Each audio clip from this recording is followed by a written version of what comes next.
வணக்க மக்களே, நாம இந்த ஆரோக்கியமான எச்சரிக்கை பதிவில் பப்பாளி பழத்தில் நிறைந்துள்ள ஒரு சில தீமைகளை பத்தி நம்ம விளக்கமாக பார்க்க போறோங்க. பப்பாளி பழம் நிறைய ஆரோக்கியமான மருத்துவ நன்மைகளை கொண்டிருக்கு அப்படின்றத அதை நம்மளுடைய உணவுகளை சேர்த்துக்கும். அதுல எந்த விதமான சந்தேகமும் நமக்கு கிடையாது.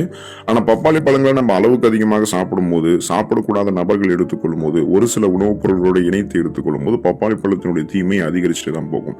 இப்போ பப்பாளி பழத்தை நம்ம முதல்ல எந்த அளவுக்கு எடுத்துக்கணும்ன்ற தகவலை தெரிஞ்சுக்கணும். ஒரு நாளைக்கு நம்ம ஒரு சிறிய கிண்ணம், அதாவது ஒரு 100 கிராம்ல இருந்து 150 கிராம் வரைக்கும் பப்பாளி சாப்பிடுறது நமக்கு நல்லதுங்க.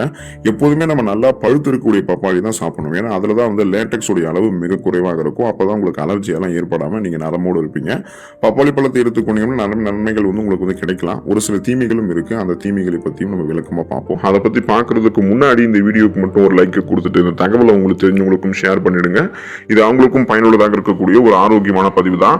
இது போன்ற அப்டேட்ஸ்கள் நீங்க தொடர்ந்து பாக்குறதுக்கு நம்மளுடைய சேனலை மறக்காம சப்ஸ்கிரைப் பண்ணி வச்சுக்கோங்க. பக்கத்தில் இருக்கக்கூடிய பெல் பட்டனும் கிளிக் பண்ணி ஆல் அப்படின்ற ஆப்ஷனை மறக்காம செட் பண்ணி வச்சுக்கிட்டீங்க அப்படின்னா நான் போடக்கூடிய எல்லா அப்டேட்ஸும் உங்களுக்கு நோட்டிபிகேஷன் அடிக்கடி வந்து சேரும். சரி வாங்க மக்களே, இப்போ வீடியோக்குள்ள போயிடலாம். பப்பாளி பழங்களை நீங்க அளவுக்கு அதிகமாக எடுத்துக்கொள்ளும் போதோ அல்லது அது உங்களுக்கு ஒத்துக்கொள்ளாத போதோ அலர்ஜி பொதுவாக அந்த ஒவ்வாமை உங்களுக்கு ஏற்படும். இதுக்கான காரணம் என்னன்னா, பப்பாளியில் இருக்கக்கூடிய லேட்டெக்ஸ் சிலருக்கு ஒத்துக்காது. அதனால அது ஒவ்வாமையை ஏற்படுத்தலாம். அதனால உங்களுக்கு நிறைய அறிகுறிகள் தென்பட ஆரம்பிக்கும். என்ன அறிகுறி வரும் அப்படின்னா, தோலில் அரிப்பு அல்லது தடிப்புகள் மாதிரி ஏற்படக்கூடிய இந்த ஸ்கின் அலர்ஜி உங்களுக்கு வர ஆரம்பிக்கும். இந்த ஒவ்வாமை, தோல் தொடர்பான ஒவ்வாமைகள் உங்களுக்கு ஏற்படலாம். கவனமாக நீங்க இருக்கணும். அதுக்கப்புறம் கண்கள்ல அரித்தல் மாதிரி ஒரு விதமான ஒவ்வாமை ஏற்படும். அல்லது கண்கள்ல நீர் வடிஞ்சுக்கிட்டே இருக்கிறது, அந்த மாதிரி ஒரு ஒவ்வாமையும் இருக்கும். ஸோ அதுலயுமே நம்ம கவனமாக தான் இருக்கணும். அப்புறம் மூச்சு விடுதல சிரமம் ஏற்படக்கூடிய இந்த அலர்ஜியும் நமக்கு இருக்கும். ஸோ அலர்ஜி அப்படின்றது நீங்க பப்பாளி பழங்களை அளவுக்கு அதிகமாக சாப்பிடும் போதோ அல்லது பப்பாளி பழம் உங்களுக்கு ஒத்துக்காத போதோ ஏற்படும். நீங்க தான் கவனமாக இருக்கணும். செரிமான கோளாறுகள் நீங்க பப்பாளி பழங்களும் ஒருவேளை அளவுக்கு அதிகமாக சாப்பிட்டீங்கன்னா உங்களுக்கு ஏற்படும். அதை ஞாபகம் வச்சுக்கோங்க. பப்பாளி பழங்கள் இருக்கக்கூடிய பப்பைன் அப்படின்ற அந்த என்சைம் புரதத்தை செரிக்க உதவக்கூடியது அப்படின்னாலும் பப்பாளி பழத்தை நம்ம அளவுக்கு அதிகமாக சாப்பிடும் போது அது வயிற்றுக்கு எரிச்சலை தரலாம் அப்படின்றத நீங்க தெரிஞ்சுக்கோங்க. இதனால கடுமையான வயிற்றுப்போக்கு ஏற்படுவதற்கும் உங்களுக்கு வாய்ப்புகள் இருக்கு. இப்போ ஃபைபர் என்று சொல்லக்கூடிய நார்சத்து இருக்கக்கூடிய உணவுகளை நம்ம எடுத்துக்கிட்டோம்னா உணவுகள் செரிமானமாகி அந்த செரிக்கப்பட்டிருக்கக்கூடிய உணவுகள் ஊட்டச்சத்துக்கள் உறிஞ்சப்பட்டது போக மீதம் இருக்கக்கூடிய கழிவுகள் நமக்கு முறையான அளவில் வெளியேற்றப்படும். ஸோ அதுவே அந்த நார்சத்து அளவுக்கு அதிகமாக நமக்கு கிடைக்கும் போது என்ன ஆகும் அப்படின்னா, லூஸ் மோஷன் அப்படின்னு அந்த வயிற்றுப்போக்கு நமக்கு ஏற்படுறதுக்கு சான்சஸ் அதிகமாகவே இருக்கு. ஸோ பப்பாளி பழத்தை அளவாக தான் நம்ம எடுத்துக்கணும். அதையும் மீறி நம்ம எடுத்துக்கிட்டோம் அப்படின்னா வயிற்று வலி கூட நமக்கு ஏற்படலாம். சிலருக்கு இரைப்பை பாதிப்பை உண்டாக்கி அங்க இரைப்பையில பிடிப்பு அல்லது வயிற்று வலியுமே அது ஏற்படுத்துறதுக்கு வாய்ப்புகள் இருக்கு. ஸோ செரிமானம் தொடர்பான கோளாறுகள் பப்பாளி பழங்களை அளவுக்கு அதிகமாக சாப்பிடும் போது ஏற்படும். கவனமாக நீங்க இருக்கணும். அளவாக பப்பாளி பழங்களை சாப்பிடணும். அதாவது அந்த 100 கிராம்ல இருந்து 150 கிராம் எடுத்துக்கிட்டீங்க அப்படின்னாலே உங்களுக்கு போதுமானதுதான்.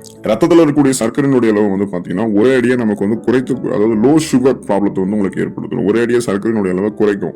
அதனால நீங்க கவனமாக இருக்கணும். இப்போ சர்க்கரை நோய்க்கு நீங்க ஏதாவது மெடிசின்ஸ் எடுத்துட்டு இருக்கீங்க, சுகர் ப்ராப்ளம் பேஷண்டா இருந்து அதுக்கான மருந்துகளை நீங்க உட்கொள்றீங்க அப்படின்னா நீங்க ரொம்ப கவனமாக இருக்கணும். பப்பாளி பழம் இயற்கையாகவே ரத்தத்தில் இருக்கக்கூடிய சர்க்கரை நோய் அளவை குறைக்கூடிய தன்மை கொண்டதுதான். இப்போ நீங்க சர்க்கரை நோய்க்கான மருந்துகளை எடுத்துட்டு இருக்கும்போது பப்பாளி பழங்களை சேர்த்து சாப்பிடுறீங்க அப்படின்னா அதுவுமே உங்களுக்கு பாத்தீங்கன்னா ரொம்ப லோ சுகரோட லெவலுக்கு கொண்டு போய் ரொம்ப கொஞ்சம் கூட ரத்தத்தில் சர்க்கரை நோய் அளவு இல்லாம ரொம்பவா கொஞ்சம் குறைக்கிறதால அது உங்களுக்கு நிறைய இந்த மயக்கம் தொடர்பான பிரச்சனை, சோர்ந்து இருக்கக்கூடிய பிரச்சனை எல்லாத்தையுமே உங்களுக்கு ஏற்படுத்தும். ஸோ அதனால அது நன்மைகள் நிறைந்தது தான். ஆனால் நீங்க சுகர் ப்ராப்ளம் இருந்து அதுக்கான மெடிசன்ஸ் எடுத்துட்டு இருக்கீங்கன்னா பப்பாளி பழத்தை நீங்க சேர்த்து சாப்பிடாதீங்க. அது உங்களுக்கு ரொம்ப லோ சுகர் ப்ராப்ளத்தை கொண்டு வந்துடும். கிட்னி ஸ்டோன்ஸ் அப்படின்னு சொல்லக்கூடிய அந்த சிறுநீரக கற்கள் நீங்க பப்பாளி பழங்களை அளவுக்கு அதிகமாக சாப்பிட்டீங்க அப்படின்னாலும் உங்களுக்கு வர ஆரம்பிக்கும். நீங்க தான் கவனமாக இருக்கணும். அதுக்கான காரணம் என்னன்னா, பப்பாளி பழங்கள்ல விட்டமின் சி இருந்திருக்குங்க. ஆனா பப்பாளி பழங்களை நம்ம அளவுக்கு அதிகமாக சாப்பிடும் போது அந்த விட்டமின் சி உடல்ல ஆக்சலேட் அப்படின்ற அந்த ஆக்சலேட்டோடைய அளவு அதிகரிக்கும். ஸோ ஆக்சலேட் என்ன பண்ணும் அப்படின்னா சிறுநீரக கற்களாக உருவாகி அந்த குழாய்கள்ல நமக்கு படிஞ்சிடும். ஸோ சிறுநீரக கற்கள் உருவாகக்கூடிய வாய்ப்பை ஏற்படுத்துறதுக்காக தான் இந்த ஆக்சலேட் அப்படின்றது அதிகப்படியாக நமக்கு அதிகரிச்சிடும். அப்ப நாம என்ன பண்ணக்கூடாது அப்படின்னா பப்பாளி பழங்களை அளவுக்கு அதிகமாக சாப்பிடக்கூடாது. அளவாக சாப்பிட்டீங்கன்னா கிட்னி ஸ்டோன்ஸ் எல்லாம் உங்களுக்கு உருவாகாது. அந்த கழிவு நீக்க மண்டல வேலை மிகச் சிறப்பாக நடக்கும். சிறுநீரகம் சிறப்பாக இயங்கும். உடலினுடைய வெப்ப சமநிலை மேம்படும். கழிவுகள் முறையாக சிறுநீர் வழியாகவே நமக்கு வெளியேறும். ஆனா நாங்க பப்பாளி பழங்களை நீங்க அதிகமாக சாப்பிட்டீங்கன்னா அந்த ஆக்சலேட் அப்படின்ற அந்த அளவு அதிகரித்து அது சிறுநீர் கற்களாக உருவாயிடுச்சுன்னா உங்களுக்கு தான் அது நிறைய பிரச்சனைகள் ஏற்படுத்தும். ஸோ நீங்க ரொம்ப ரொம்ப கவனமாக இருக்கணும்.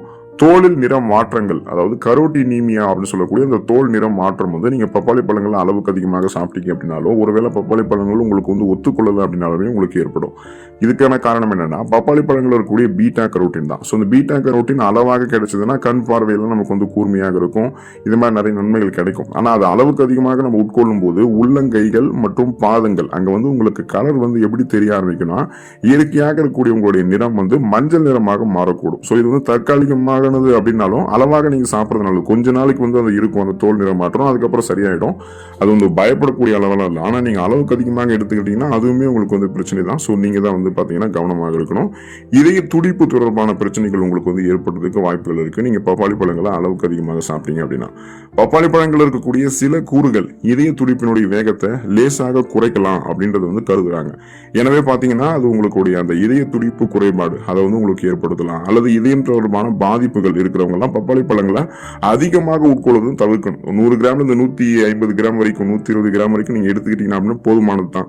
அளவுக்கு அதிகமாக நீங்க சாப்பிடுறீங்க அப்படின்னா, அல்லது 100 கிராமுக்கும் குறைவாக சாப்பிடுறீங்க அப்படின்னா கூட உங்களுக்கு நல்லது. அந்த அளவை விட நீங்க அதிகமாக சாப்பிடும் போது அது உங்களுடைய இதயம் தொடர்பான பிரச்சனைகளை ஏற்படுத்துறதுக்கு அதிகப்படியான வாய்ப்புகள் இருக்கு. அந்த இதய துடிப்பு இருக்குங்க இல்லையா, அது வந்து சரியான அளவுல இல்லாம ஆவரேஜான சராசரியான அளவுல இல்லாம ரொம்ப குறைய ஆரம்பிச்சோம். ஸோ நீங்க வந்து கவனமாக இருக்கணும்.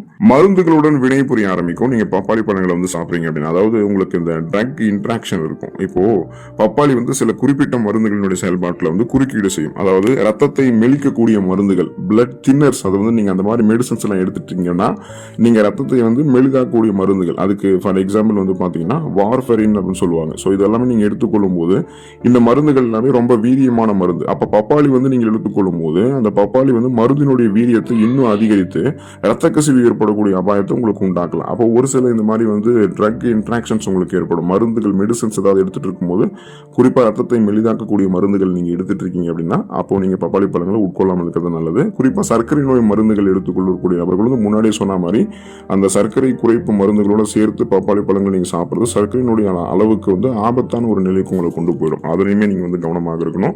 சுவாசம் தொடர்பான பிரச்சனைகள் பப்பாளி பழங்களை நீங்க அளவுக்கு அதிகமாக சாப்பிடும் போது உங்களுக்கு ஏற்படுங்க. ஸோ நீங்க கவனமாக இருக்கணும். காரணம் என்னன்னா, பப்பாளி பழங்கள் இருக்கக்கூடிய பப்பைன் அப்படின்ற அந்த என்சைம் வந்து சிலருக்கு கடுமையான ஒவ்வாமையை வந்து ஏற்படுத்தி ஆஸ்துமா, மூச்சு திணறல், இது மாதிரி நிறைய வந்து சுவாசம் தொடர்பான கோளாறுகளை உங்களுக்கு ஏற்படுத்தலாம். மூச்சு திணறல் அல்லது தும்மல், அப்புறம் தும்பும் போது மூச்சு திணறல் ஏற்படும் போது கண்கள் வந்து நீர் வடிகிறது. ஸோ இந்த மாதிரி நிறைய அறிகுறிகள் வந்து தென்படும். இது ஒவ்வாமையோட தொடர்புடைய அலர்ஜி தான். ஆனால் சுவாசம் தொடர்பான பிரச்சனைகள் வந்து இந்த மூச்சு இறைப்பு ஏற்படுறது, மூச்சு திணறல் ஏற்படுறது, அப்புறம் நமக்கு வந்து பார்த்தீங்கன்னா இந்த ஆஸ்துமா பிரச்சனை, இது மாதிரி நிறைய சுவாசம் தொடர்பான கோளாறுகள் வரும். நுரையீரல் தொடர்பான பிரச்சனைகள் ஏற்படும். ஒட்டுமொத்த சுவாச மண்டலமும் பாதிக்கப்படக்கூடிய அளவுக்கு அது உங்களுக்கு வந்து பார்த்தீங்கன்னா பாதிப்பை ஏற்படுத்தும். ஸோ நீங்க தான் வந்து கவனமாக இருக்கணுங்க. பப்பாளி பழம் வந்து பொதுவாக ஆரோக்கியத்திற்கு மிகவும் நல்ல ஒரு பழம் அப்படின்னாலும் சில குறிப்பிட்ட உடல்நிலை கொண்டிருக்கிறவங்க அல்லது அந்த மாதிரி பார்த்தீங்கன்னா அந்த செரிமானம் தொடர்பான கோளாறுகள் ஆல்ரெடி இருக்கிறவங்க, சுவாசம் தொடர்பான கோளாறுகள் ஆல்ரெடி இருக்கிறவங்க, பப்பாளி பழம் நமக்கு வந்து எடுத்துக்கிட்டாலே அலர்ஜி ஏற்படும் நினைக்கிறவங்களாம் பப்பாளி பழங்களை சாப்பிடாம இருக்கிறது நல்லதுதான். அளவுக்கு அதிகமாக ஒரு சில பேர் எடுத்துக்கிட்டாலுமே ஒவ்வாமை வந்து அந்த அலர்ஜி வந்து ஏற்படக்கூடும். ஸோ அந்த பப்பாளி பழத்தில் இருக்கக்கூடிய பக்க விளைவுகள் எல்லாம் இல்லாம ஆரோக்கியமான முறைகளில் பப்பாளி பழங்கள் எடுத்துக்கொள்ளுங்க.